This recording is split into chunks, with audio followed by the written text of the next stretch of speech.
All right, guys, you never know who you are going to see on Comics Are Dope, the podcast. A few weeks ago, I was tagged in like a sort of a spotlight, a shout out of a bunch of people who are, doing things in the Black indie comics space. And I felt sorely out of place, but I was excited to be tagged. And then a little bit later, I got this message about this really dope virtual event going on called Ink and Panels, and I'm very excited about it. By the time you watch this, the event has already happened, but there is a replay available with some of the greatest names in comics, in indie comics, and otherwise. So here to talk with me about that are the CEO, editor-in-chief, and chief creative officer of Off Black Magazine. Please welcome Aran and Ty. How are you guys? We're Hi. good. We're good. Happy to be here. Mm-hmm. I'm excited to have you here. I'm excited. We had a little bit of a chaotic pre-show, but we're back. I'm starting to feel settled. It's like, I don't know, right now in the NBA Finals, the Knicks just lost game 3, and it just felt like from the get-go, the Knicks were not quite in the game. And by the time they really started to feel settled, it was like the Spurs were just more confident, right? But I feel like I'm getting the confidence back. We're there. We're getting there. I feel that. I feel that, man. Appreciate you for having us on. Like we said it before, but yeah, with that spotlight, um, I saw your video on YouTube a couple weeks ago. No, actually, it was over a month ago now. It was when you were talking about the milestone Dakota incident, and I was like, wow, that was very. We were. I was impressed. So Ty was impressed, and then we just, I kind of went like on a little memory hole, just like going down all your videos, and was like, wow, this is very impressed with a lot of the work that you do for the community and everything. And so I was like, wow. So when we started doing that, we were one of the first names that came up on our list of people we should highlight because you do a lot of great work that we definitely feel like more people should notice. All right, I Yeah. appreciate that. Go ahead. Sorry. The thing that you're actually featured in is our newsletter. It's called The Radar. So basically, the idea is that not just within the indie comic space, but just within the creative space in general, specifically, of course, Black and Brown spaces, we wanted a way to highlight people within the nerd space that felt not just like, oh, we're just putting out names, but really just finding those people in the community that are making waves that maybe a lot of people aren't familiar with, really hearkening back to our mission of trying to be the Jet and Ebony of nerd culture magazines. So your highlight, along with everyone else that was for that month, was really just, some of them were our friends because it was our very first one, but also really just like, I was very intentional about trying to find people that I didn't think everybody was aware of, because there's amazing cosplayers, creators in all different parts of our little nerd space, and now industry folks that do a lot of really cool stuff, but we may not know their names or who they are. So that's what the radar was. And Aran was literally, he says, oh, I just kind of casually know this. He was like, nah, he got to be in the radar. He's got to be there. He literally was talking you over for like a couple weeks. So I was like, okay, I'll go watch a couple of your videos. And of course, your videos are immaculate. I went to your website and started reading through everything on the website. Your mission was very closely aligned with ours. And I was like, yeah, of course, easy. So that's how that connection was kind of made. All right, well, I appreciate that. This is now feels like, I don't know, a different type of interview. So I'm going to shift the focus back to you guys, because it seems clear that you are very mission oriented. You guys know what Off Black is, what it's supposed to be. I want to go back in time a little bit to the formation of this, and why was it important to you? How did it take this shape in this form? Oh, that's a me question. Off Black started way back, way back in the year 2022. Um, and it was really started off as like a spinoff of a podcast I was doing with some friends at the time, called Black Anime, spelled the same way. We hate to say y'all, but we do not post new episodes, so it's but we got over 100. We posted a lot, but we started back in 2019 when me and my homie were in college, and I was making YouTube videos. I was making video game videos. Nothing at all like what I'm doing now. I was making video game videos and walkthroughs and everything. And he saw me. He said, "You got the equipment. Let's just do something." Right? I still have the original mic in my closet. But he's like, let's start doing something. So I had never listened to podcasts before, and so I started doing a lot of research, listened to a lot of podcasts and people were doing in the space, and we started. And so that first year, it was just me and him, and we were doing weekly anime reviews, and we would go see anime movies and do that stuff like that until we got like a year in, and I was like, "Hey man, we should." This is actually right before COVID. We was like, we should start trying to like bring more people into it. Like it'd be really cool if we did interviews and we did this and that and that. And he was down for it, and so we started bringing on different people onto the pod, and so it was cool. We got to bring in other podcasts. I'm trying to think of ones that are so active to this day. Inside the Mind of a Blurred, they're still active.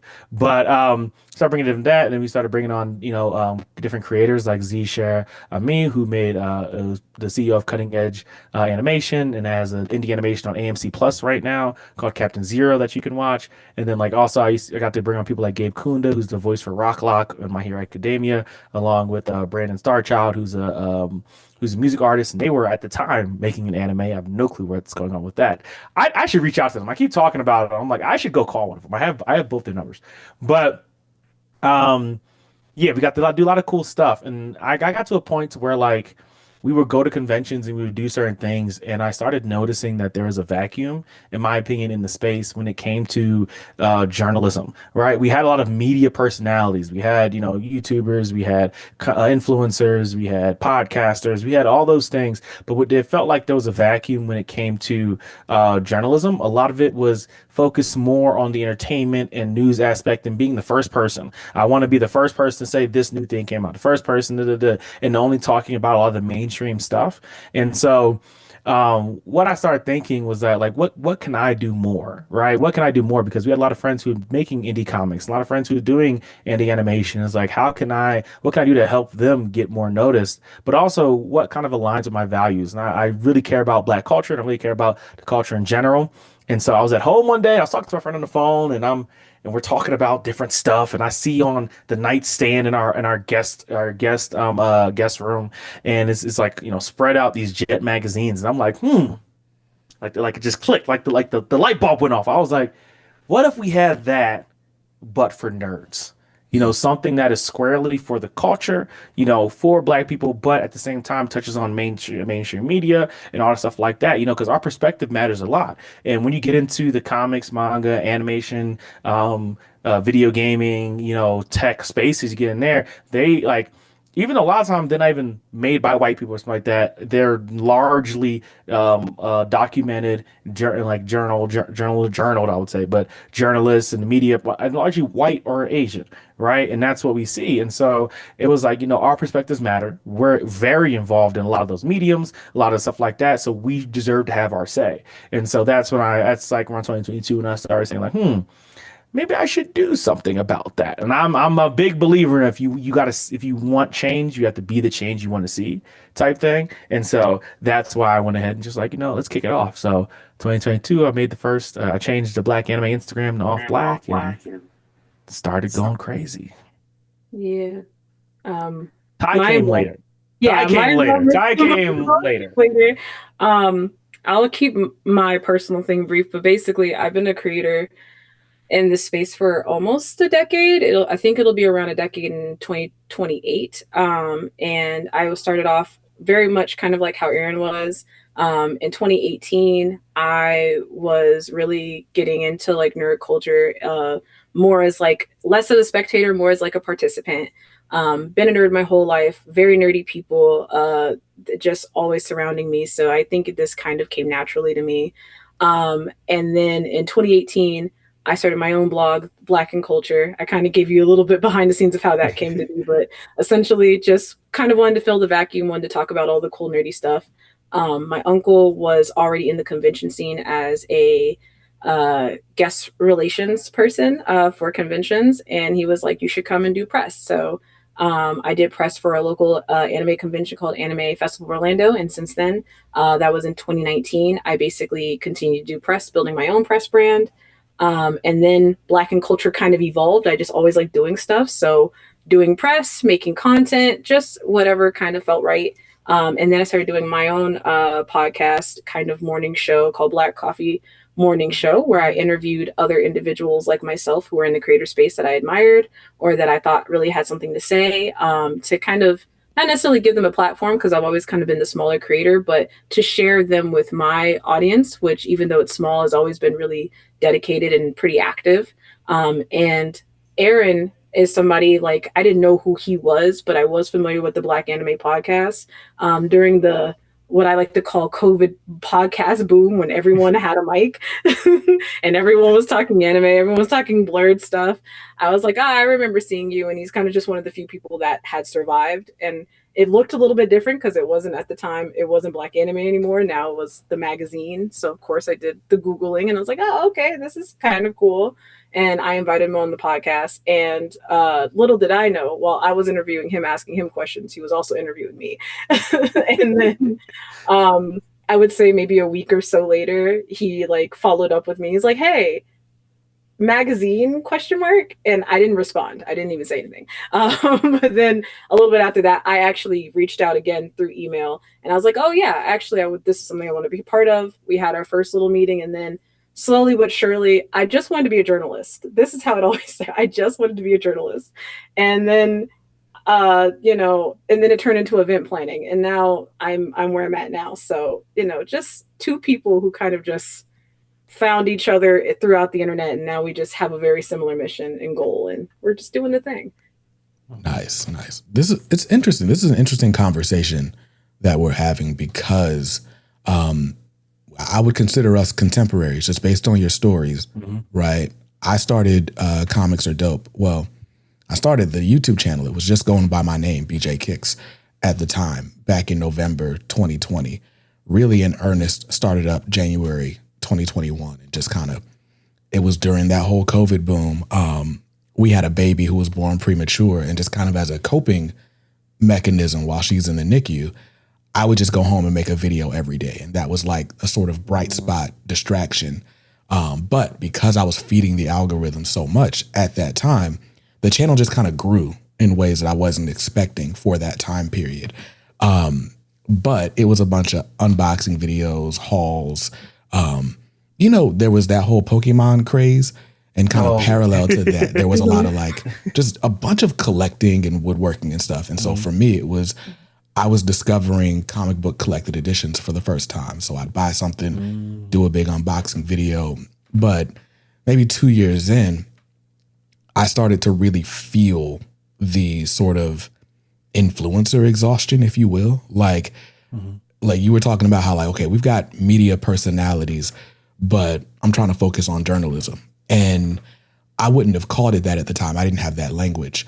But the way I would describe it is like I wanted to be more of a host than a personality. Like I wanted to kind of put other people's stuff on display. And so that's when I rebranded as Comics Are Dope. And if you guys went on the website, it started off really ambitiously. I just knew I was going to start like the new comic book purist website. Like, and we're going to have articles and features every week and this thing and that thing. And that's not what it became. It just ended up being refocusing the YouTube channel and started the podcast and stuff like that. But I think the line between influencer, media personality, and journalist is an interesting one, because we're in a space where like legacy media is dying off or has died, depending on your perspective, right? And at the same time, there's a sort of renaissance, right? Like, even when we're looking in like quote unquote mainstream spaces, right? Like this is something that came out a couple months ago. Comics the Magazine is now a thing that you can get at pretty much any direct market retailer. The team behind it is called, it's a company called Prana, but it's a guy named Adam who's really spearheading this. And it's like, I mean, it's a straight up magazine. They're interviewing people. They're telling you which books to buy. They got guest contributors and all of that, right? Like it's Queen Latifah doing her best, right? But that it almost feels like a novelty, but the sentiment has been the same, where it's like nerds need a space we need tastemakers, not necessarily influencers. Like they almost want some sort of a gatekeeper, some sort of a standard bearer. And I don't know, I feel like we kind of all feel that instinctively, but I'm curious as to how you guys would make the delineation between content creator, media personality, and journalist. Do you want to go? You want to go first, Ty? Yeah, I'll go first. We've literally had this conversation like for the last 2 months in some way, shape, or form. We did a panel at MomoCon called Journalism and Nerd Culture, where we talked about it. We were recently on the Room Full of Blurs podcast. Shout out to them. And that conversation came up again. I think for me, as someone who's both a content creator and I consider myself to be a journalist, my standards is always both have a different standard of ethics. I feel like as a content creator, I hold myself to a specific standard, but that's not a requirement of the job of content creator influencer. Also, as a content creator, regardless if I like being called an influencer or not, that is kind of what I do. Is I influence people. People have told me in the past, "Oh, you recommended this book, and I read that comic, and it was great. You recommended this anime, and or I." This always blows me. Oh yeah, your anime recommendation list. I look out for them. That's insane. Please don't. But like, just the level of interaction you have with an audience is much higher than it would be as a journalist, and then just your level of standard that you hold yourself to. That's how you have some content creators and you have some influencers that people really love and really enjoy, and you have some real slop influencers that are just like, why are you on the internet? On on the other side of things, you have journalism and journalists, which I think have a very strict level of ethics when it comes down to their reporting, to the stories that they share. They have to be held accountable, because that's kind of the whole ethos of being a journalist, is capturing those stories authentically, truthfully, making sure that making sure that your angle is ethical, and making sure that the stories that you're reporting is holistic. And as far as when I'm in journalist mode, for me, I hold myself to a higher standard. I do a lot more research. I do, those things that we did in school, the primary source and the tertiary sources. I'm making sure that everything is accurate, because I don't want to give you information that could be inaccurate. And I value the fact that if I give you inaccurate information, that comes back on me. And I just don't think that content creators necessarily have to do that. There are some content creators who do, but I don't think that makes them journalists off right.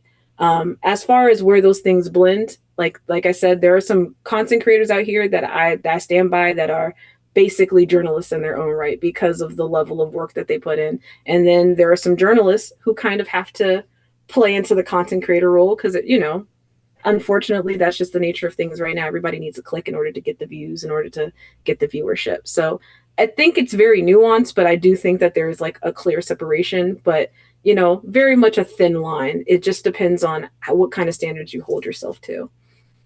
I don't have much to add to that. I'll say I'm not a traditional journalist, especially compared to Ty and a lot of other journalists that we have on the magazine. I have a degree in physics. Okay, I'm a STEM guy, and so in starting the magazine, it was a big learning process, because one of my main goals was to not be. When I tell people all the time, like we do content creation, but we are not content creators, right? Because we have to do content creation to get the word out, in this day and age. I would love to just make a magazine, put it in a dentist's office, and then sell 100 copies, right?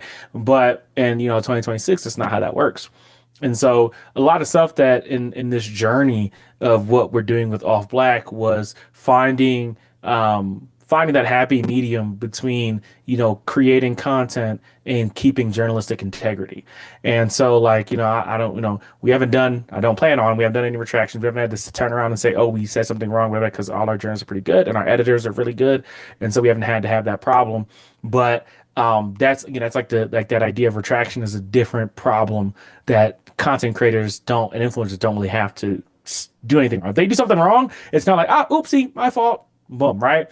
But if a journalistic organization does something wrong, now it's like, oh, Like y'all, there was 5 people that looked at that before it got posted, and y'all still posted that, right? Like it's there's a different, as Ty said, rigor. There's a different rigor to it because no article goes from, and as in off black, it gets written and gets posted. No, it goes to about 3 different hands before it even gets put on the website, because that's a part of our checks and balances and making sure that we're saying not only the, not necessarily the correct thing, but we're saying the I don't want to say truthful, but we're just the verified thing. We're saying the verified thing. So even if we are being critical, even if we are, maybe not saying something that everyone's going to love, right? But what we're doing it is we're doing it. It's verified. You can find the facts. You can find you can find where we got it from. Like there's a breadcrumb trail and all that. That's just for content creators. You don't have to do that, right? I can actually come on and make a video and I can say like they do now, and like talking about black comics. Oh well, the Dakota instance,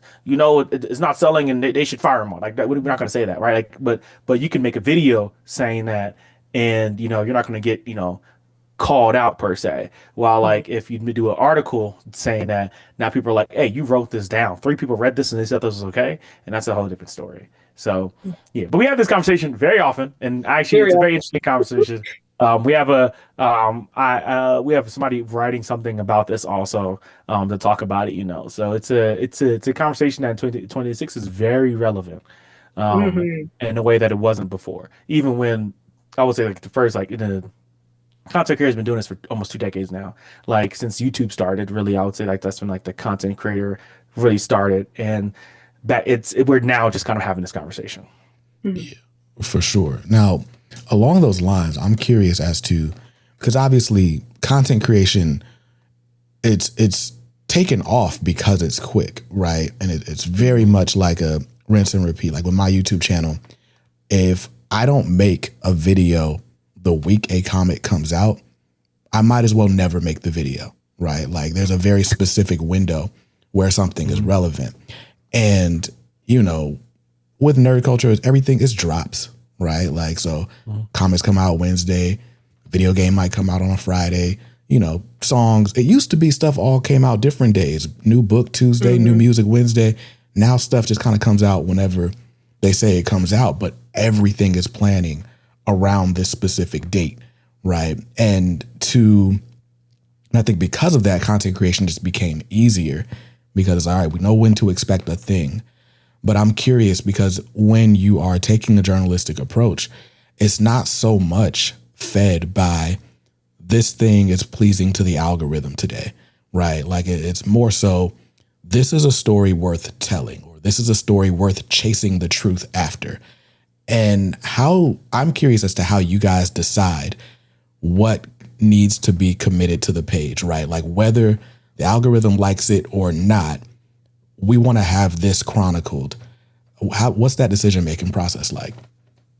So in your statement, I'm gonna overall say it's a yes and a no. Like yes, we do kind of care about relevancy, right? Like if a movie's coming out or a new series is coming out and we want to talk about it, like there is that window of the biggest window of opportunity. That's not the only time we can write about it. That's the only time it's relevant, but that's the biggest window of opportunity when it's coming out. And then it's a no because for us specifically, we write more evergreen articles, so articles that you could read in 10 years and it's still relevant to whatever's going on. At least that's a lot of our intention with our editorials.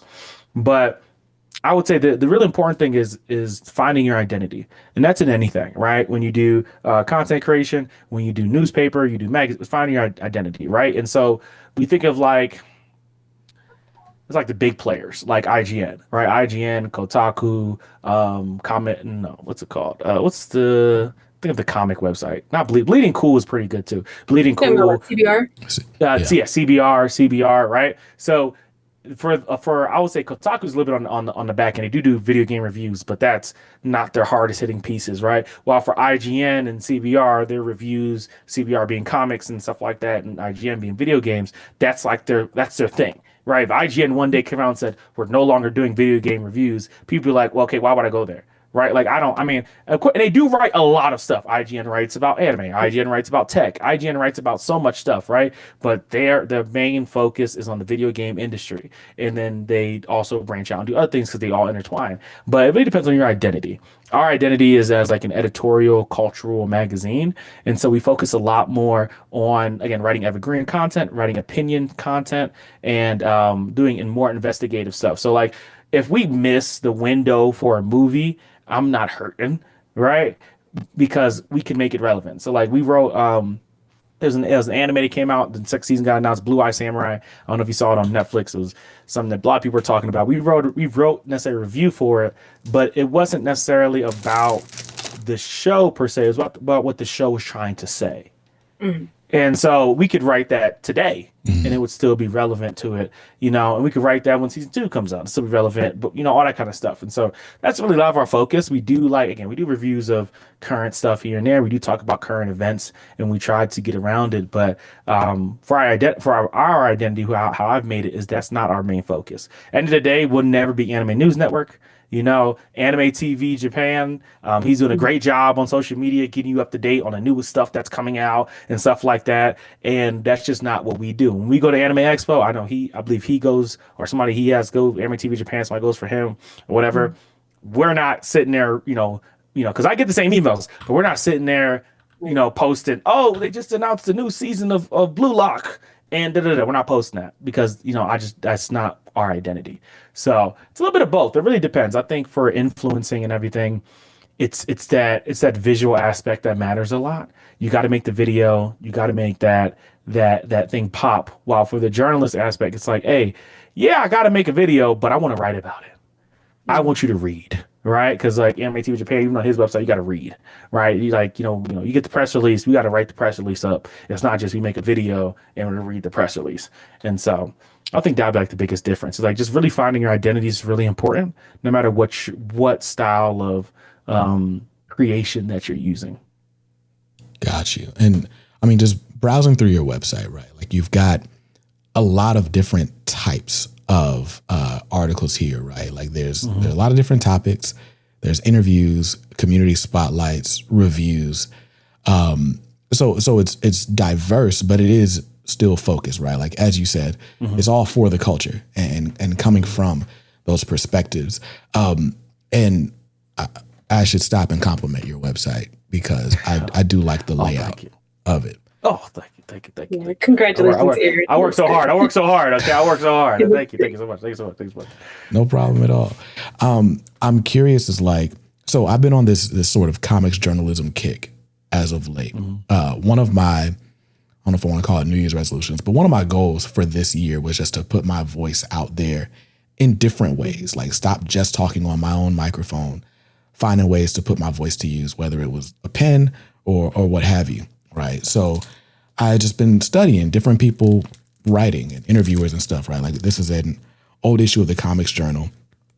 And it was important to me because it's issue 160, but it's like the black issue, basically, from early 1993. And basically for me, the draw to that magazine was they interviewed all the milestone guys, which those 4 never sit for interviews all together. Typically, you'll get 3 of them, right? So it was unique for that reason. But they also interview like everyone who was anyone in Black comics at the time. So there's Ho Che Anderson, who's got a feature.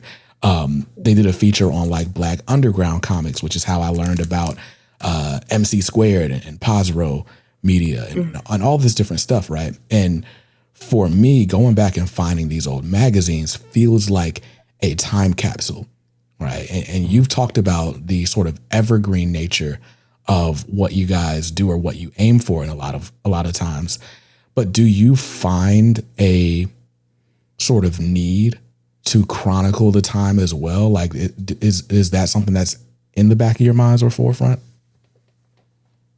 I would say for me, it very much is.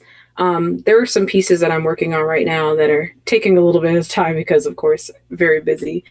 But I think especially right now with the state of our political climate, the state of our social climate, I always like to say that the nerd community, the nerd, whatever this is, nerd otaku space is just a small microcosm, a small example of what our larger society is saying. So all these conversations that are happening right now online about when did nerds become right wing, or why are people so aggressive? Why are certain anime characters being used as symbolism for Nazi propaganda? How are we getting all of these radicalized thoughts? And it seems very out of place. But realistically, if you're paying attention and you're documenting culture, especially if you're someone like me who's been in nerd culture since they were a child, it's very easy to kind of identify where something started, how it collides with something else that's going on in the greater social zeitgeist, and then connecting those two pieces, and then fits, and then getting to the point of saying, oh, this is how we got here. So I find it very important to use off black as a way not just to document all of the big major important things, but also document those voices who end up just kind of going under the radar. There is a lot of creators, especially when we're talking about like I wish there had been more effort to document that COVID boom that happened, because there are so many individuals that came out during that time that were doing some really dope stuff, or maybe there was a lot of stuff going on, who's to say. But I actually recently was going back. There used to be a database where it documented all the podcasts that was during that COVID boom. And I can't find it anymore. I was actively looking for it, because just like that is a history. Like no one other than us who have literally lived it, in 30-40 years from now, who's going to be able to show just how many people decided, you know what, the world outside is burning, but I got a microphone, I got something I want to say. I want to talk about my favorite cartoon from the 90s. And there really isn't going to be any place outside of our lived experiences, or if we document it, where we'll have that. So it's really important that, I think a lot of people sometimes find our community a little silly and a little frivolous, but I think especially right now, I'm finding that our communities are so important, because we are culture. People like normies, if you will. I like to crap on people who don't have any hobbies, but like normies or whatever. They're, for all the Marvel movies, for all the video games that they play, it starts here. It starts in our community. And I think it's really important that we're constantly, having that information. So when someone does decide they want to do a little bit more research, they want to do a little digging, they got it. And I think that's why Off Black is so incredible, because since I've been here, I've been trying to make a bigger effort to also do my little big one and document those things. That's why I always say this. I started listicles because I thought it was important. Sometimes a full article is long, and you just need to put people's names down. Yeah, but, she knows I hate listicles. She's the reason why we do it. She's the reason why we do it. But a listicle, I always like to say, for a while, I used to write for Indie Comics Dispatch as well. For a long time, the only resource that people had to find all of the most prominent indie Black publishers in the community was my article, because I was the only one who wrote it. My article was the only one that existed for almost 2 years before other people kind of picked up on the bandwagon. So it's really important that we are documenting what is happening, because people are looking for this information. People do need this information, and we're a part of history. And I like the fact that we're documenting that too. Nice. So yes, that's a. Oh no, you're good. Should I go? Yeah. Okay. Now, I was gonna say quickly. I was gonna say when I first started the magazine, that was a big part of it. And Ty, just as she was talking, she just reminded me that about that article. That's an article I brought up like 2 years ago. When she first came on, I said we should do this thing that talks about. We have a list of like article ideas, and one of them talks specifically about Black podcasters during the 2020s, during the early 2020s, during the COVID boom, right? And I'm just gonna quickly add that. When it comes to when I say we are the nerd version of Jet Nebby magazine, I mean that seriously. Like I did the research into the magazine. I looked into it. I don't just say that to say that. The reason why Jet Nebby was called Jet was because it's about getting Black news fast, right? And so with what we do at Off Black, it's important that we do have some speed to it, but that we have it's a level of importance, and so that people can really, like as Ty said, they can go back and look at us and be like, okay, like they're talking about stuff that no one else is talking about, and it's really important that we do talk about that. It's important that we interview certain people. Like when I interviewed DJ Taylor Senpai, I was, I do a lot of research in my interviews. He didn't really get interviewed a lot. He had been DJing in the space for 10 years. For 10 years, that man has been a DJ from coast to coast. And and the fact that there are other, black kids and black adults and black people that want to be DJs, and so his experience is really important. But then also, it's really important that when people look up important DJs in the space, his name comes up, right? Because he's been doing it and he deserves the recognition for it. So it's the idea, like, give them the flowers while they're alive, but also about creating that is Googleable, searchable, but that archive that somebody may go back and look at that interview and be like, wow, I didn't know there was a black DJ that was DJing from coast to coast, and and he went through things and he did this and this is his journey and then like that, and that might mirror someone else's or inspire someone else's.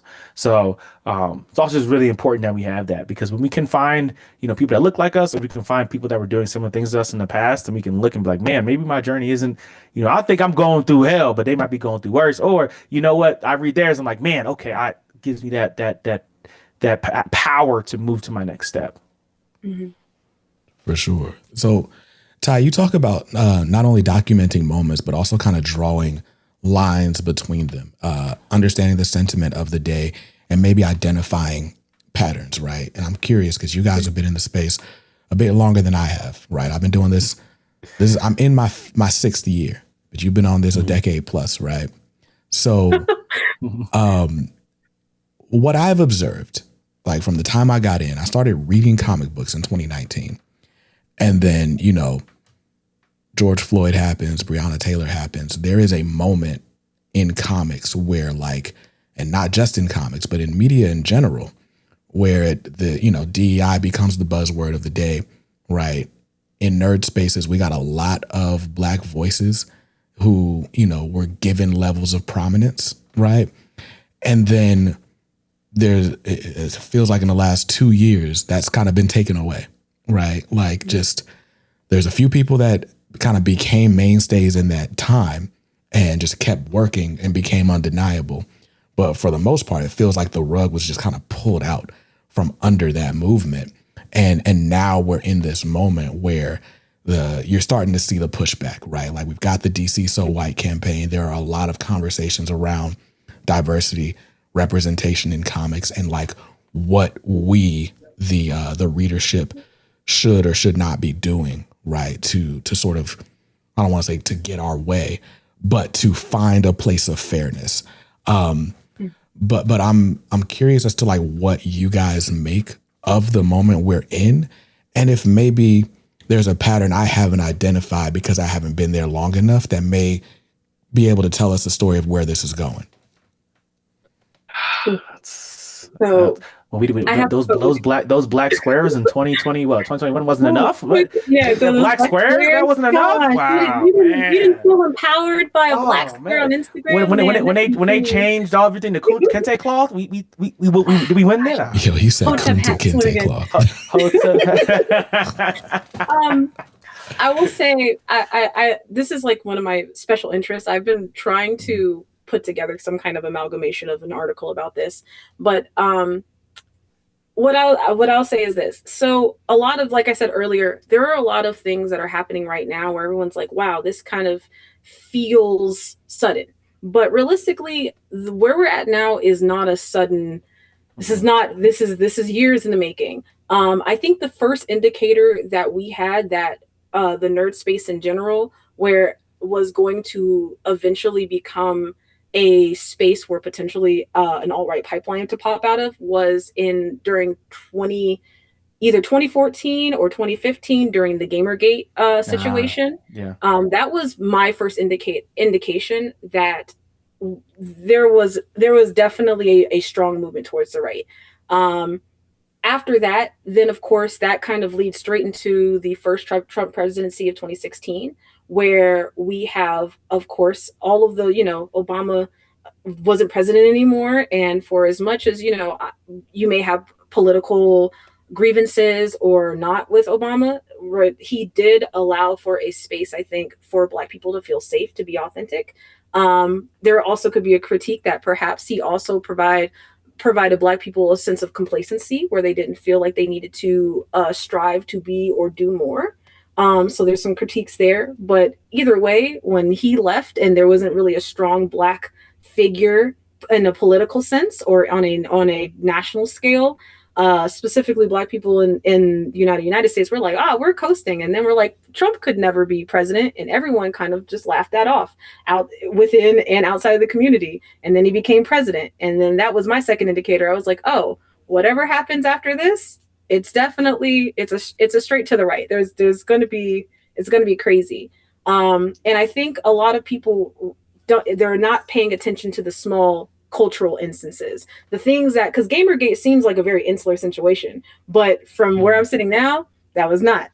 And then after that, of course, we move into 2020s, and I actually have some very early commentary videos on my YouTube channel where I talk about how there is kind of, I was worried about the movement of, because I saw a lot of nerds, there was the Black cosplayers coming out using that as a way of protest. There was a lot of Black content creators talking about everything going on. And of course, then everyone was like, Black people, they exist. We have to put them in places now. And I kind of could see at that moment, I was like, this is giving me, this will probably end soon. I wasn't sure how soon, but especially with that after, what was that? The insurrection on January 6th, I was like, this is going to become a continuous issue. And there was actually something that happened in a very small community on some forum boards where after January 6th, there was like this adoption of Aaron Yeager as like a figurehead in those spaces, like using him and Lelouch and Light Yagami as these figureheads. And I'm tying these things together. I'm like, oh yeah, of course, these fanatical, white men, these aren't white men, these are Japanese people, but they look white. These fanatical white men who stood up for their country and, protected their country. And that's who these people think they are. And then it just keeps going and going and going. And so it's very funny to me when people are like, oh, this stuff came out of nowhere. I was like, this is not a come out of nowhere situation. America is a country that is has a long documented history of being just the worst country on the planet. Not the only one, but definitely just the worst in every sense of the word, downright evil. And I think it's almost laughable to me that, especially within our small little microcosm where we can think of the worst kind of evil villains, that we couldn't possibly think that people who are sitting next to us, who have already kind of showed us in the past that they're also have the inclination to be evil villains, So all that to say, as we are here now documenting, and I'm talking about documenting and trying to draw these connections, I think it's really important that we also talk about it honestly and openly without fear of backlash, because a lot of people, you start saying racism, you start saying, transphobia, you start saying all those bigotry words, people start, oh my, it's getting hot in here. I don't want to be the bad guy. But realistically, if we're not talking about it, and if we're not saying the quiet part out loud, it allows for those things. Not to say that these racist, bigoted people are being quiet at all, but it allows us to continue to have this thin veneer of, oh, it's not really happening. It's real quiet. Now, of course, the saxophones are very loud right now, so it's very hard for anyone to ignore it, ignore what's going on. But I still think that there are people who are trying to find some sense of escapism in nerd culture. Like, that's another, I see this all the time, especially on Facebook. Oh, I just want to read my comics. I want this to be my escapism. Anime is not supposed to be deep. Cartoons are just supposed to be cartoons. Those were never those things. Never, ever, ever in the history of ever when media was mediating. It's never been a thing. Art has always been a way for people to express themselves, especially if you're a marginalized person, a way for you to show other people your lived experiences. So of course, media is going to be political. And I think that as long as we're continuously talking about it and we're being open about it, of course, that's what we're trying to do here with All Black, on the side of, saying the quiet part out loud and being honest, but also highlighting all the people who are doing the work and who are in these communities paving the way. I think it allows us to be the voice of the people and also be the place for people to share their voices about what we're experiencing. So 20, 30 years down the line, when people are looking back, they can hopefully go, I don't know if Google will still be around, but hopefully go online and find Off Black, or they'll pick up a physical magazine from a physical Off Black magazine and be like, that happened. That was insane. I'm glad that somebody had that. Those are my 2 cents. Hopefully I answered your question. I am a yapper. Yapping is what we all do. Aaron, I think you're muted. Much to add. Oh, okay. Me? Oh, I was going to try to add something, but she kind of said everything for the most part. Anything I can think of is more pushed toward how I make this joke a lot. Not this joke.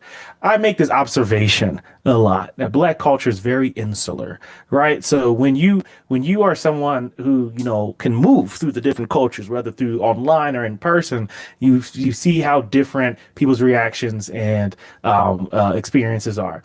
So I'm trying to think of a good example. What's a good example? Okay, I'll say let's talk about conventions wise, right? There's a lot of different types of conventions that go on in the United States. A lot of them, right? Like the biggest Black ones are BlurCon and DreamCon, and the biggest, non-Black ones would probably be like Anime NYC, Anime Expo, the Comic Cons, so San Diego and New York Comic Con, right? And the biggest problem I see is that in the Black community, we're very insular. So like we don't see a lot of the drama that goes on in the other communities. And so that is another thing where we talk about like in a way complacency, but also in a way of not us advocating for each other, that we miss out on opportunities and we miss out on ways to capitalize. And so I mean that in a sense to say that it's great that in a sense, like why I only made Off Black is that we need more people to see us, right? A lot of times we're totally fine. We're servicing the same Black people we see every day, right? But that doesn't mean those are the only ones that are interested in what we have to say. And so a lot of times it takes a lot of outreach and reaching different communities and going and talking to people and going places that you might not regularly go to make those connections and also make those insights. And even sometimes it takes allying with people that are, non-Black if they are also with the cause and finding that common ground to allow us to then grow higher and higher, right? And so we see that in, revolutionary movements throughout history where you find that other who's not, may not look like you, may not speak the same language, but is allied and believes in your cause. And that's also how we continue to grow. So I guess like Ty kind of said everything that needed to be said toward the history portion and how we got here in the trend. But I feel like in the current times, we just need to have more action, right? We need to have more action and we need to stand by it and we need to continue it. And we also need community support and community voice, right? It shouldn't be one or two people talking for everybody. It should be the community coming together and making statements. And so, now, okay, I'm not saying 10,000 people got to come on the Clubhouse and say something, right? But I'm not saying that. But community leaders that are willing to make that outreach and do those things. And so, that's why, like, with our event and panels, a really important thing for us is that although we're going to have fun, this isn't about having fun. This is about getting jobs, right? If we like I said, I want to be I believe in being the change you want to see. And so if we want more Black characters created by Black people in comics, in animation, in TV shows and all that, then we have to create that pipeline, right? We cry about nepotism, which is problem. We cry about, they're hiring their friends. We cry about all that. And you, as BJ, you talk to people in the comics industry, they hiring their friends. They talk about so why can't we be friends? Right? Why can't we be friends, man? Right? And so like that's part of this event. It's like we trying to make like you said in Sinners, we're just trying to be friendly, right? Like, yeah. And so it's like, why can't we do that when they do that? They go to events and they talk to each other and they meet somebody for the first time and say, oh, I like this guy. And then now he's writing a comic and you're like, well, where this guy come from? And now he's writing a mini. You're like, what happened? Right? And so why can't we do that? And so, but for us to do that, we have to create those pipelines and those ways to do it. And so that deals with outreach, reaching out to our allies, reaching out to other Black people and making that happen. Okay. So at the risk of derailing this conversation before we get to the Econ panels, right? You've said a lot. We're talking about movement building. We're talking about building coalition in communities. And you've even talked about allyship, right? Like, we can band together with people so long as they are for the cause. And I'm curious, right? Because I just came out of a movement. I don't know what I'm gonna say. I'm not gonna say that. What I will say though is I'm curious as to where, because obviously, like you said, the goal is more jobs, more representation, more people doing dope things, right? But to do that, we've got to make inroads with one another. We've got to build community. We have to have the masses, right? How do we determine who we ally with and what the quote unquote cause is? Oof. So, want me to go first? Oh, you got it? Okay. No, I think I don't like to be too spicy, but I do think I try. I'm spicy behind the scenes, but I try not to be spicy online. No spicy on main. No spicy on main. No spicy on main. But I will say I would like to be clear because I think I just think it's so important. So I will briefly just give some thoughts on DC So White because I do think it's a really good way to talk about when we're talking about clicking up and starting a movement, and how do you determine who you're clicking up with, all those particulars. So as an outsider, I had no idea what this was happening. I kind of just was following along casually. The first thing I do anytime I want to be involved in something is I go online because I'm an internet baby. So I go online, I go to the website, and the first thing that I would say for anybody who's interested in building a true movement is, you want to make sure that whatever you're working on, everybody knows what's on what's happening, so you're on the same page. And the first thing that kind of was an indicator to me that there might be some fissure, or perhaps there might just not be a clear understanding of where everybody is at for the movement, was in its tenets. Every good movement should have strong tenets. So I know, we're doing this for A, B, and C. Here is why. And we want A, B, and C out of it. The DC So White movement, at least to me, did not give that.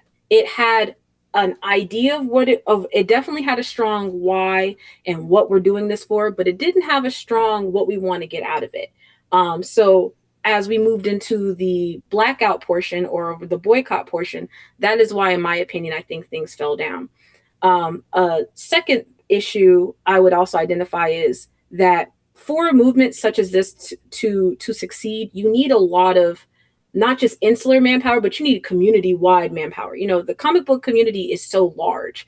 And in fact, it is predominantly white. I don't know the exact statistics off top, but I'm almost certain it's around 67% readership is white. And then the creators behind it is almost 50%, 50 to 54% are white readers. Everything else, Black and Hispanic folks are around the second largest group, but we're definitely in the 20s to 30s percentile. That being said, I can say without feeling bad about it that I have white friends who read comics who I definitely would have reached out to for something like that to work. If I were at the forefront of that, I would have reached out to my white homies in the who have those platforms, especially if you're cool with them and you don't perceive that there will be any, blowback down the line. You need that community. I think, and rightfully so. I know that a lot of kinfolk and other people in marginalized communities are very afraid to connect themselves with white people and white men, and rightfully so.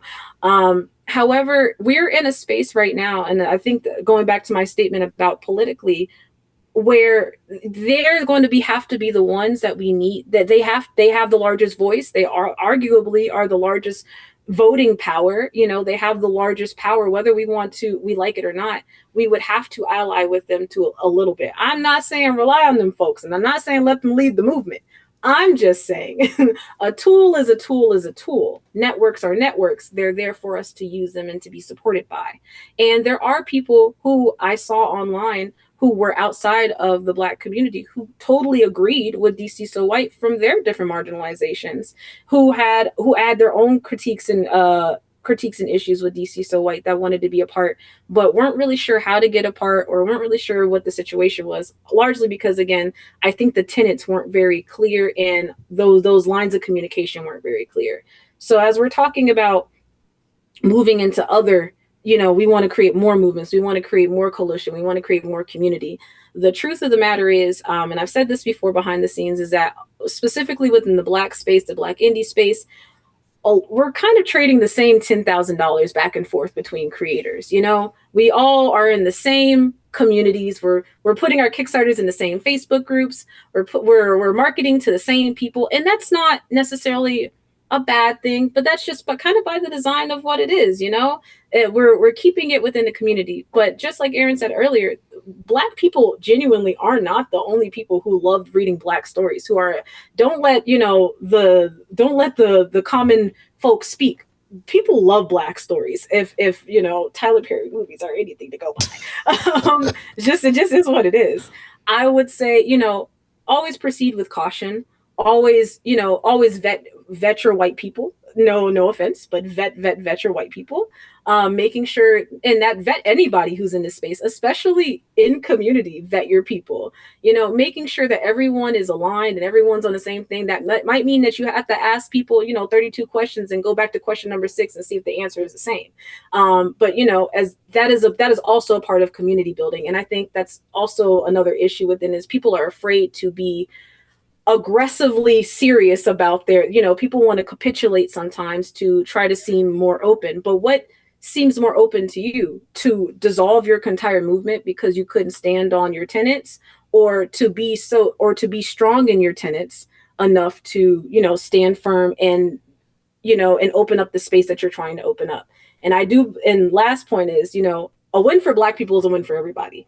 Black people, because so much of the marginalization that we experience, there have literally been policy changes because Black people, they didn't want Black people to eat. They didn't want Black people to win. If you're helping Black people, you're automatically helping everybody else. And it's been proven. Anytime I've seen a Black woman enter to the comic book space and she writes, that Black woman reaches back and she goes back into her community and brings up other people to write and draw. I've seen it with many people. I won't call out their names, but just know I'm watching y'all. Y'all are doing great. I've seen a lot of, even within ink and panels as we've been building it. We had a moment where we're building out a panel, and then we get an email back and he says, hey, there should be someone on this panel who's from this particular voice, and that's not here. Can we expand it so that we can include that voice? And that's because we're all on the same page. Those are my thoughts about that, and hopefully I didn't offend anybody when I said it. You can tell we talk about this a lot, and internally sometimes Ty and I just get on the phone and just talk for hours about this kind of stuff. I will be as quick and as brief as possible so we can get into ink and panels. But what I'll say is I come from the aspect is I am Off Black's principal networker. If more than likely, if you have talked to Off Black, you've talked to me. I'm the guy. And what I'll say is this: when it comes down to, I won't say vetting, but when it comes down to creating that community and finding those connections, it's about being honest, and two, it's about having ambition. And that's like the two things I'll say, because there's a lot of people who are in our community who are just happy where they are.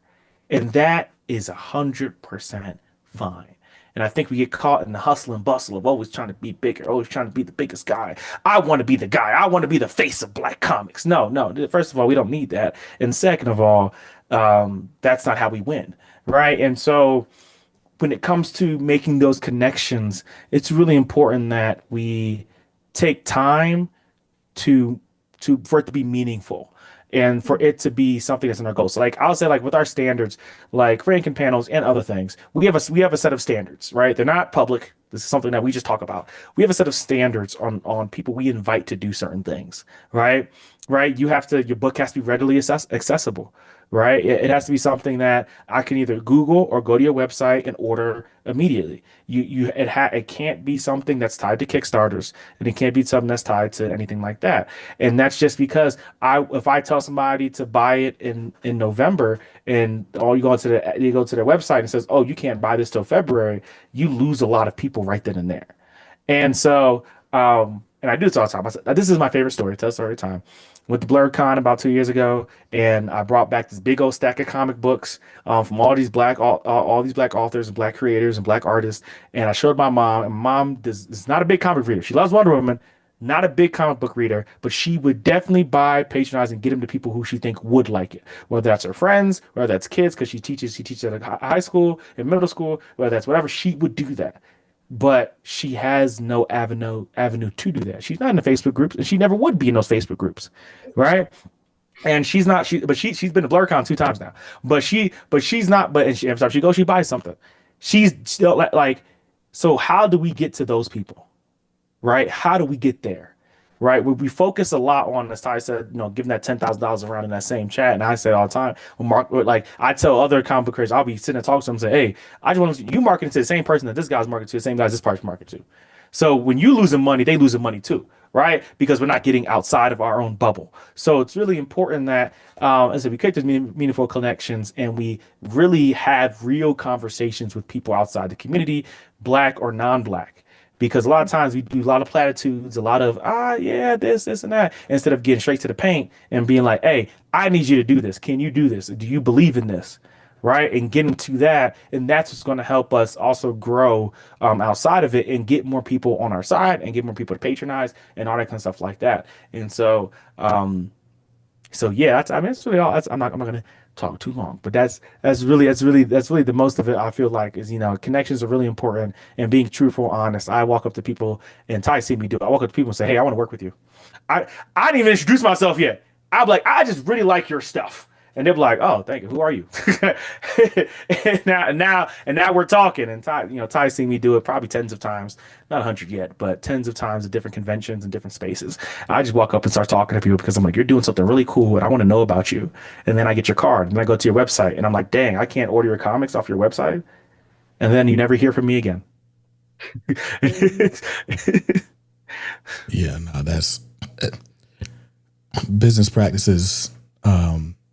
It is difficult to develop business acumen among creative types, right? Prior to me being in the nerd space, I was a marketing consultant for independent musicians, and it felt like everybody was super creative until it was time to do business. And I'm like, yo, the same brain that came up with this chord progression and this dope idea for a music video and all this, like, you mean to tell me the brain just shuts off when it's time to sell these dope ideas?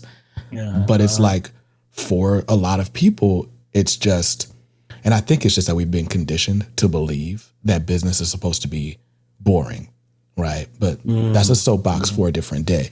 All of that to say, like, I feel your pain, right? Like, when we're going through some of these things and it's like, okay, this, you would think it would be top of mind for everyone. Like, okay, I want my stuff to be accessible. I want people to read my stuff. Because truthfully, aspirations, for finances, fame, whatever, aside, the majority of us who make art because we want it to be seen. We want it to be experienced, right? And, most people, if you ask them, all they really want is for their bills to be paid. They're not even asking to, like, be rich. It's like, well, if I could just do this and make what I'm making now, I'd be cool, right?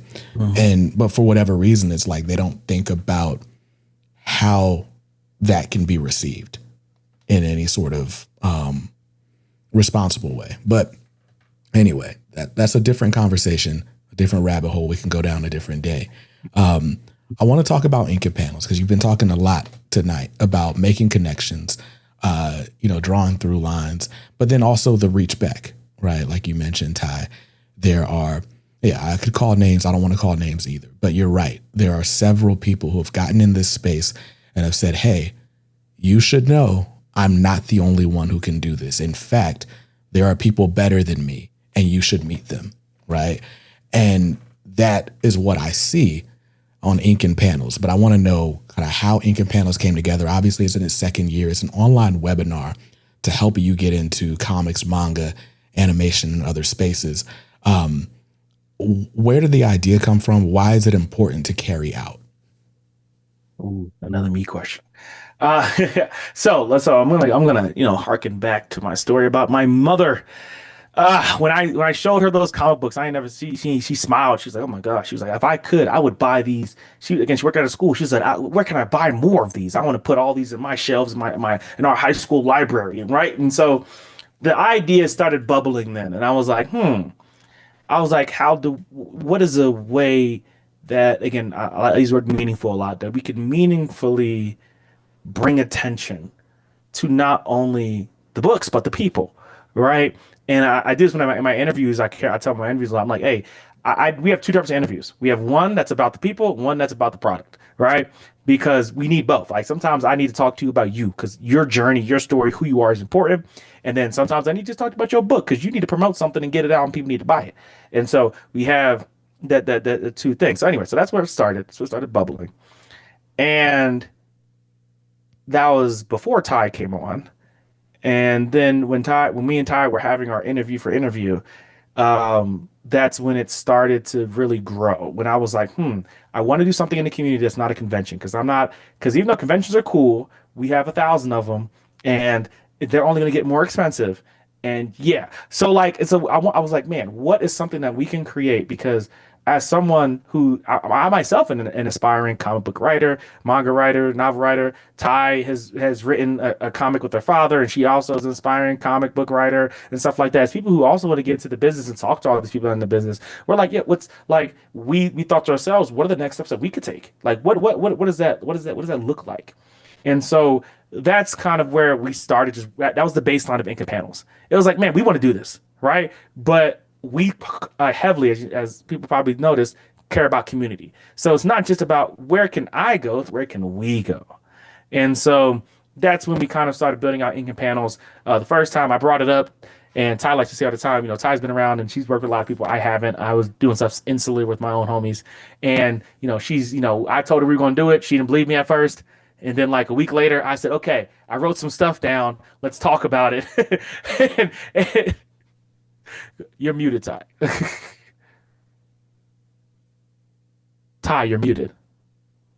Ha ha ha ha ha. Yeah. Anywho, so yeah, but yes, I told Ty she ain't believe me. And then a week later, I said, "Hey, we doing this thing. We doing it." I wrote it down. I sent it to Google Drive. I sent it to Google. And Google Doc. and it was a mess. And it was a mess. It's a mess of an idea. We first of all, we think differently. Okay, we think differently. She organized it. A lot going on. But yeah.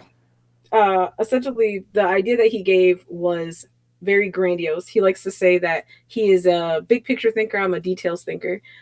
So the initial idea was a lot larger in scale, and it'll definitely get there. But for last year, 2 years ago, actually, because we started working on this in 2024 for 2025, I looked at the general idea, and I was like, how can we appropriately scale this for what our capabilities are, and like genuinely like what can we do, right?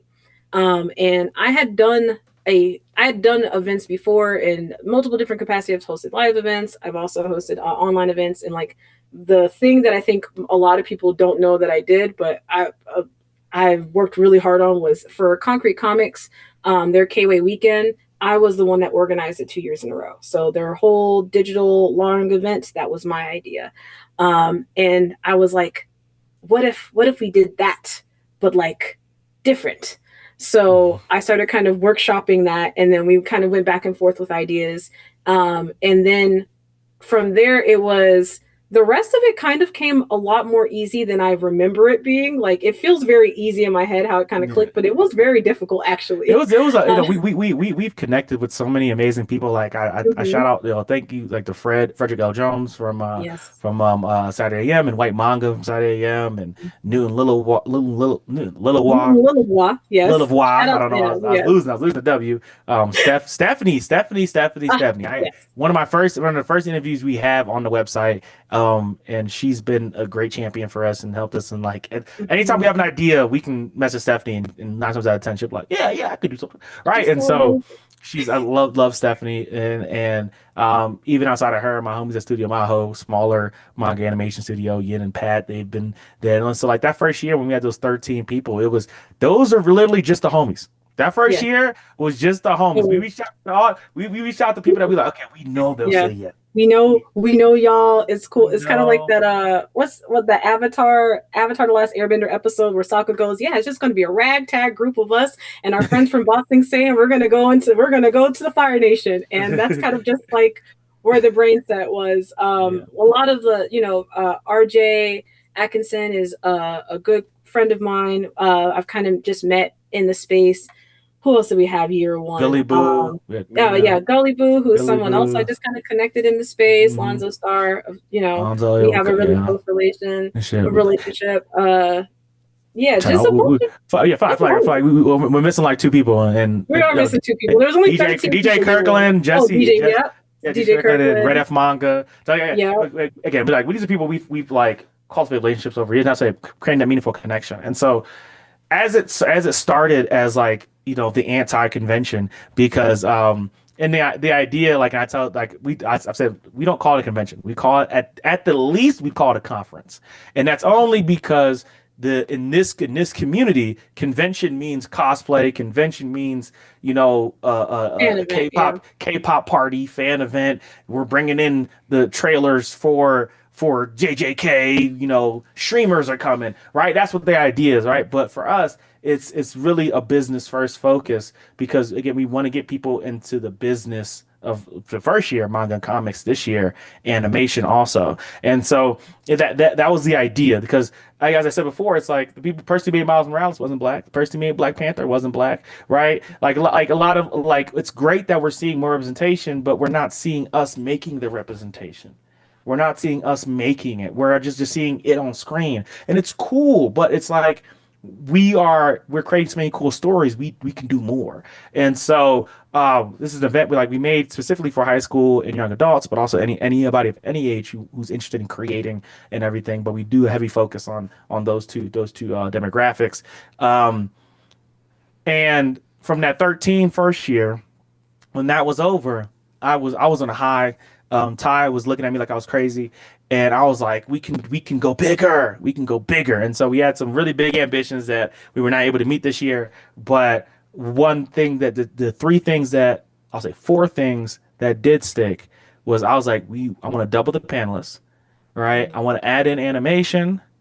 I want to bring in new experiences to the event, and we have to market better. Like, that was like the 4 things. I was like if we can do those 4 things, we can do that. And so, we not only doubled, we smashed that. We started at 13, we're at 35. So we smashed that. New experiences. We do have experience tracks now. So now we make our panels. We make them for every, and you can watch any panel you want, but we make it so like we have ones for prospective people, we have ones for established and like what we call industry. And these people have different experience levels within the art of creation for manga, comics, animation. We brought in animation, and we have people from Lion Forge Entertainment. We have people from Love Letter Studios, Kennedy, the creative Love Letter, who also works on animation in Japan. We have Brianna Navikas, who is working on her indie sensation, The Three Tomes, and again, keep going down a list of a lot of people who are working on short animations and bigger and stuff like that. And so it's just, and then also the thing we added in is something that we've kind of talked about. We talked about a little bit here, but we have a business and marketing side now. We have people who are PR professionals. God's Will from Viz, Dan Coyle from Image, Karama Harris from Lion Forge, Kosi, who has her own does her own PR firm and everything. And so we brought them in because I am tired. I am tired of it passing around the same $10. I'm tired of that. All right. We need to get out. All right. You need to be posting online. All right. We need to figure out how to do that, And so this year was very ambitious. Right. And as BJ said in the beginning, you can go and watch the full live stream and the panels now as they come out. But this was a very ambitious year that I feel like we did about literally 90% of the things that we want to do. 10% is honest. The 10% we want to do is not impossible. It just needs some more time to cook. But we got to about 90% of the things we want to do this year, and we're really proud of it. We're really happy that we were able to bring these people in for these conversations, specifically because we believe that if you watch that live stream, you will leave. If you watch a live stream, you pick your selection of panels, you go through your experience track, you will leave with the knowledge to where to go next with your art, where to go next with your writing, where to go next with your business, where to go next with your comic, whatever it is. If you're not a business, you're just like, hey, I want to sell more comics. We have that answer for you. And so this is all like, that's like the whole, that's, kind of where it started and where it is now. And, we still have such big ambitions for this, that we really believe that we can make, appreciate everyone for believing in us and taking this leap of faith to us too. Nah, man, this is what you guys are doing is amazing. Like I'm looking at the lineup on Eventbrite for Ink and Panels, right? And as far as I can tell, this isn't even an exhaustive list, right? But no. They only let you do 20 people, right? They let you do 20 people on Eventbrite. It's crazy, but I mean, we've got the aforementioned Stephanie Williams, Joe Illidge, White Manga, Lonzo Starr from Concrete Comics, Frederick Jones from Saturday AM, AJ Ampadu, who's been doing an insane amount of work for Shadow Man with Valiant, Greg Burnham, who might be the busiest man on the convention circuit, like straight up, Marcus Williams, David Crownson. And these are just the comic book names that I'm pulling out because I know the audience is familiar with them. Greg Elise, Lloyd and Tashi. I'm actually on a panel with Tashi this Saturday as we're filming this.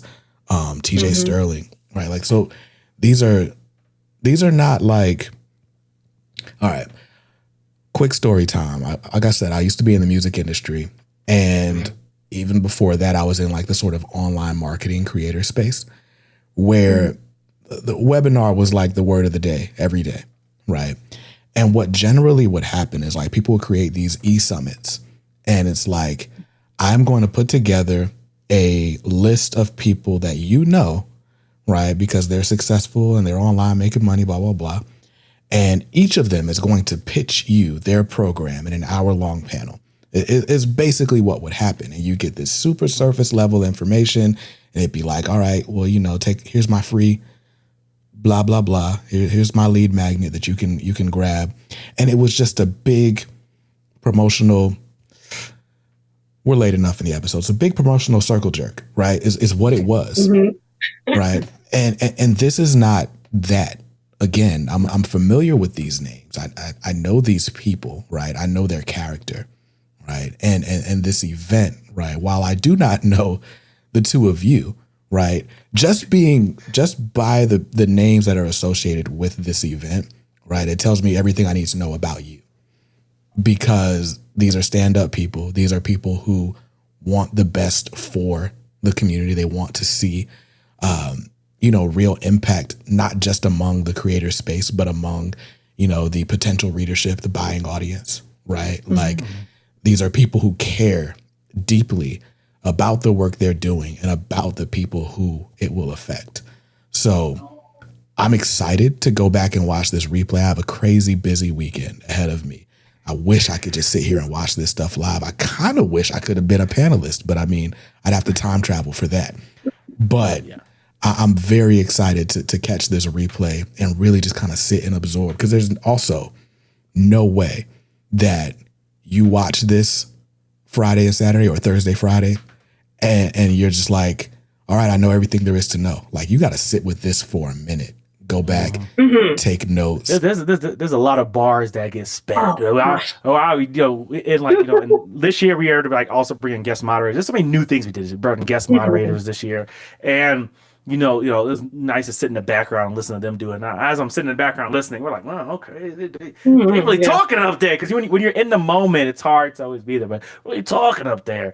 And a beautiful thing that is really important to us with this event is, like, I believe what Issa Rae said in peer-to-peer marketing, right? It's really important that we don't just market above, we market each across the aisle. So what you'll see in a lot of these panels is genuine curiosity and joy from the panelists talking to each other.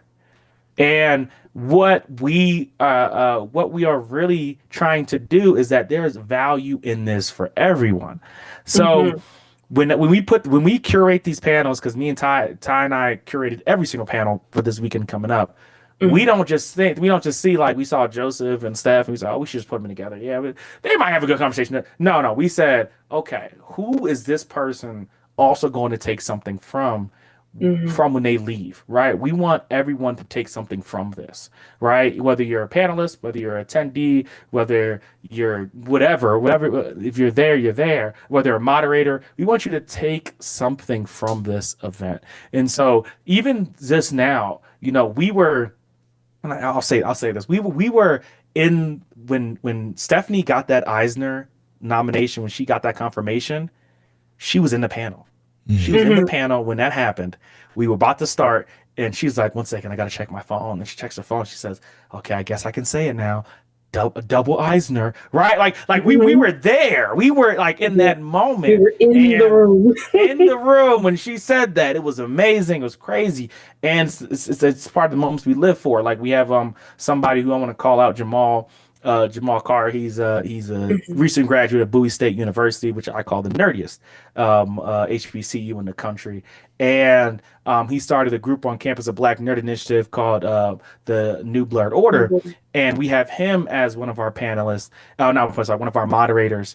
And he went to school for animation, and so we have him in the panel where it's about what it's like to be a working artist in comics and animation. So called animator, and we have Brian Navikas, we have Kennedy Freeman, we have Astronym, we have Marcus Williams in that panel. And so for him, right, that's extremely valuable, right? Because he's now able to talk to the people that are in the position that he wants to be in.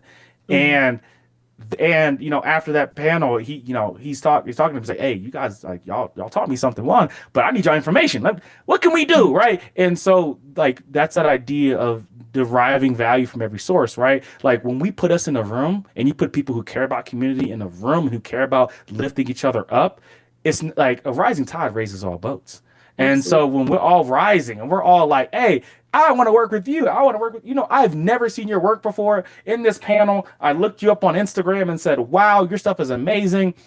I need to work with you. And that's happened. That has happened in the panels that we've worked on and we've done. And so that's like a part of it. It's like we want everyone to derive value from it. And so every year, I mean, that's why we have our own internal standards and how we pick and choose people. But that's the importance of it. That you viewing it, you see that and say, "Oh my gosh, I didn't know this information." And then people doing it are like, "Oh my gosh, I didn't know you existed. They just put me in a random panel with a random person. I didn't even know who you were. Yeah. I didn't know anything that you did, and now I know everything about you, and I want to know more." Right? Mhm. And so, yeah, it's an all around just great time. And as I said, we have fun. It's about business, but we have Yeah. fun. But yeah, Also, that connection is uh, important. when you talk about like webinars where it's just like you pop in and then it's just like someone trying to sell you something for 30 minutes.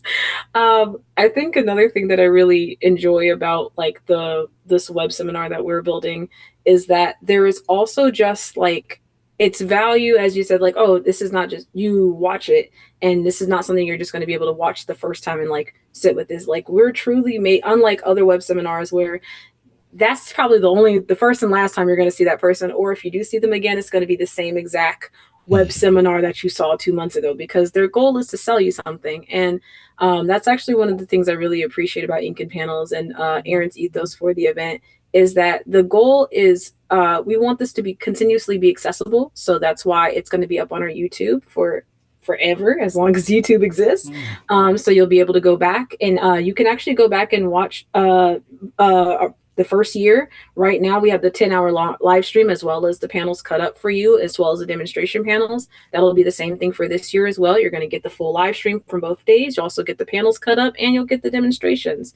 So there's value in just like you can constantly go back and there's just like even the demonstrations I was looking at that we got this year, like the level of care and dedication, like we, transparently, we just asked the panelists to just kind of sit there and talk about the thing, do a quick demonstration for our demonstration panels. And one of our demonstration panelists went above and beyond. So you guys are going to see that Saturday. And I'm just going to let you know, we did not expect that. They went in and they added these animated elements that I was just like, whoa, like, okay, thank you. I don't think they've done that on their own page yet. This is a new thing that they haven't done on anything else. I also now realize why it took so long to get to us. Yeah. But it's a new thing. And so much dedication, right? So much, And we're pulling people that have never really had an opportunity to share their voice, their actual artist voice online, like Blanimation, also Stevie. She's worked with Adult Swim. She has done animations for a myriad of places, and she does a lot of commissions, and people are very familiar with her work, but they're not really very familiar with her. But she's also doing a demonstration panel about storytelling, and in that demonstration, the amount of information that she gives is so, I was just like, wow. And on the back end, she's like, oh, do you think it's good? Do you think people, of course people love it because you're intelligent and you're amazing and you're in an amazing creative. So of course it's going to be great. But I think that's another amazing opportunity that this provides. I think it helps to give voices to artists who in the past might have been really afraid to show themselves behind the scenes, because a lot of artists, as you said before, a lot of creatives, they get a little crazy, they get a little freaked out when it's like, oh, business, oh, marketing, oh, boogie. But in this way, we kind of get to help them out. Like we mentioned earlier, Gully Boo or Shinsira Shop. She is someone who has been working really hard. No, trying not to get too spicy, but she has a hentai, but it's a Black female created one. How many Black women do you know or how many Black people do you see in hentai? You don't, because it doesn't exist. But she made it happen. She also has a really cute all ages crush series that's on Webtoon. That's like, I'm like, this has been so cool. Had I known this existed, if I were like, in my 16, 17, my late teens, I would have loved to read something like this. We're helping them get their voice out to an audience that may never have even known they existed. So it's a real nice way of like, we're connecting internally, we're giving y'all something. I feel like I learned something after all these panels too. It's just, I feel very warm and fuzzy after. Every year I learn something. There's one panel I moderate that it's the one. It's with Stephanie. It's with Stephanie Williams, Adrian Padu, Brandon Easton, and David and with David Crownson. It's with them, and it's on intro to script writing. Oh my gosh, the amount of magic that was made in that panel. We're talking, I'm like, man, I'm writing notes, I'm texting Ty, I'm like, hey, I got an idea for a thing now that we talked about this. Like listen to that panel, I'm like, man, and like that was, and like almost every panel was like, I was like, every panel was like that, but like that's when I was moderating personally, and I'm like, oh my gosh, like we're in here dropping things I ain't even so. And Brandon Easton's the head writer for Yanu, and he's also written for Transformers, Rise of Cybertron. He also has a movie out called Takeover, live action movie called Takeover that also has animated elements in it. And man, that man's an encyclopedia. Him and Frederick L. Jones. I said they got to meet. Next year. I got to get them in the same panel room. Oh yeah, because him and Fred will just start pulling up references, and you be like, you're not that old, man. Like, you're not that old, but he be pulling up references. You be like, what? And then Brandon the same way. Brandon start pulling up references. You be like, what? Yeah. And so it's great time all around. So much information being shared, and as Ty said, being accessible. My goal is for this to be free forever. Like, as this event grows and we go to different locations, do bigger things, right? I want this to be as free as possible, right? And because again, that's how we grow, right? Like, I don't think in our community, we're at the state now where somebody should be doing something like this and then saying, hey, give me $500, right? The other communities can do that, right? Because they have friends already. They already know, they already know who they want to work with. Like, you go to that event, you might be sacrificing $500, right? But we do this for free, not because we're trying to make it cheap, not even because I want to make it affordable. It's because I want us to grow. Mm. I want us to be at that stage where we can go somewhere and be like, hey, I like your stuff. Hey, you know what? Come work for me. Come Hmm. work for me. I'm gonna get your book out, right? Or I like your stuff. Hey, if you are, hey, I'm looking for animators. We didn't already released a project. We're working on another project. Submit your stuff to me, and you know what? We're bringing you on, right? And that starts with having that conversation and that space Hmm. to do it. And so, ooh, I'm Cool, getting cool. excited again. Nah, bro. This is fun. Like, I don't I'm out of words, right? Like, but this is it's exciting. It's fresh. It's one of those things where it's like, how has no one come up with this before? Mhm. Why did this not exist before you? Right? But like, I'm very glad it does. And it's an idea, like, even you were talking about your script writing panel, right? Like, I'm familiar with every name on that panel, and even just sort of the thought that went into the programming, because each of them is known for a very different type of Mhm. story, right? Mhm. Like, so not only are we all gleaning from them, they're clearly gleaning from each other in these conversations. Mhm. And it makes for, like, y'all ever watch Actors on Actors, right? Like, Yes, yes, yes, yes, yes. like, I don't know. I could sit here and nerd out with y'all, but we'll do this offline or whatever so that this episode's not too long for the people. But I love hearing people talk about their craft, and no one talks craft better than two craftsmen, right? Mhm. Like, because now I'm not Mhm. teaching you, right? We're just in conversation. And if the listener is savvy enough, they'll get everything they need to get out of it. And we're going to pull things out of each other that no one else would. So I don't know, man. It's just a testament to you guys' skills as connectors, as, you know, observers, right? Like, as journalists, that is what the job is to be able to understand culture so that you can move culture. And I'm excited about the work that you're doing.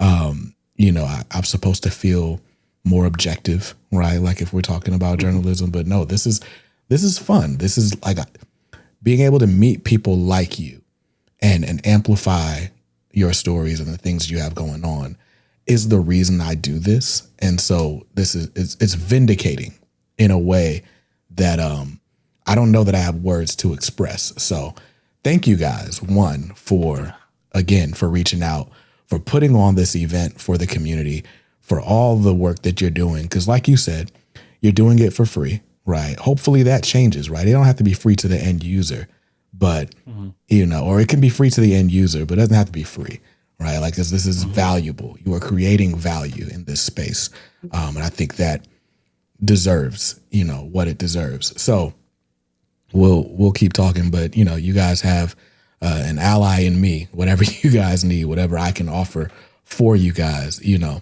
listen, I'm down to help. This event, like I said, is June 12th and 13th. Where can people go to register, to watch the replay, and to stay connected with you guys?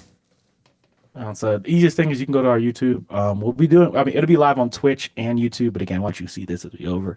But how it'll work is the YouTube after the live stream goes on 12th and 13th, we'll probably take like a 4 or 5. I'll be taking. Well, Tyra will probably take a 7 day. Me, I'll take a 4 or 5 day break, and then the following week after, we'll start loading this up into YouTube. Probably about 1 to 2 panels a day over about a month, just to get the finished edits and do a couple things here and there, to as we roll them out. And then yeah, by the end of July, you'll be able to watch the entire live stream.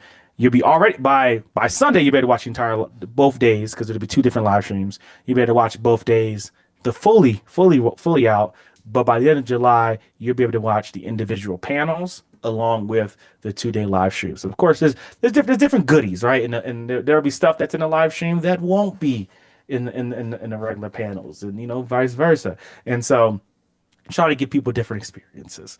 And also, I want to say, you said something fun about talking about varieties, actors, and actors. I talk to Ty about that all the time. That's one of my inspirations for how we do a lot of different a lot of our content, because what Variety's doing is amazing with bringing these professionals in to just not only talk to each other, but then talk about their work, right? Like, it's great when we do it, right? When a video essayist goes out and says, "Yeah, I believe that the writer believes this and this," but what's really cool is when the creator comes out himself and says, "Hey, this is what it really means. Like, the curtains are just blue. The curtains actually don't mean anything. You're actually supposed to look out the window. You guys look at the curtains, but I put something in the window, right?" And so there, and then last thing I want to get on my hits, right? I say this all the time, and because you also made a good point, with that being connectors, if you've seen Vinland Saga, I say off black, we Thorfinn. You know what I'm saying? We have no enemies.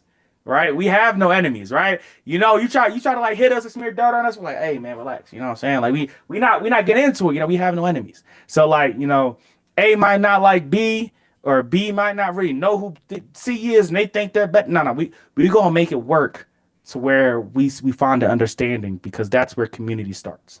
And so yeah, like I said, we have no enemies. We ain't got that. So nice. Well, listen, I think that's a great way to end this, right? None of us here are enemies, right? And you might go make some friends if you watch this live stream. So check out the Inking panels. This is the second year going. Make sure you stay connected with Off Black on all forms of social media. Follow their YouTube, follow their Instagram. I'm over here going through the website, looking at past issues. I'm like, oh snap, it's an actual magazine. This is amazing. Some people just say magazine and they don't really mean magazine. They mean blog. So listen, I'm excited. Hey. Hey, hey, that was whatever. I think that's the intention, right? Because when I first started making it, I said, this is not a blog. And some people I got to tell, like, this is not a blog. This is not somebody going out there and writing their feelings. This is an organized magazine. And I'll say, keep your eyes on us. We're gonna, like you say, we're adding value, but keep your eyes on us. We have some plans for stuff. Because, when I say Jet and Ebony, I don't mean that in just our ethos. I mean that in our methods. I want this, and Ty brought it up, physicals. At some point, it's going to happen, and we're working on that. But we're also working on just getting you a condensed issue with goodies in it, with fun in it, right? We did a Kickstarter for it a couple months back. Sadly failed, but I don't see it as a failure. I see it as another opportunity for success, because it showed us some things that we need to work on.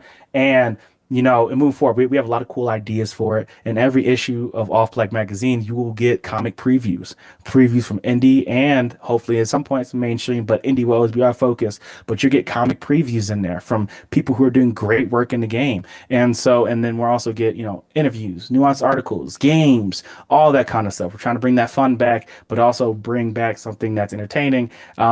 And the Radar is like our first foray into Jet Beauty of the Week, Beauty of the Month style content also. So, like I said, keep your eyes on us. We're going to be doing a lot of cool things. We're going to be, giving out and selling cool stuff and everything, because, at the end of the day, you need money to make these things happen. But, we're going to be selling a lot of cool stuff that will help allow us to continue having cool events like this. We have so many ideas and so many connections, and we want to give them to everyone.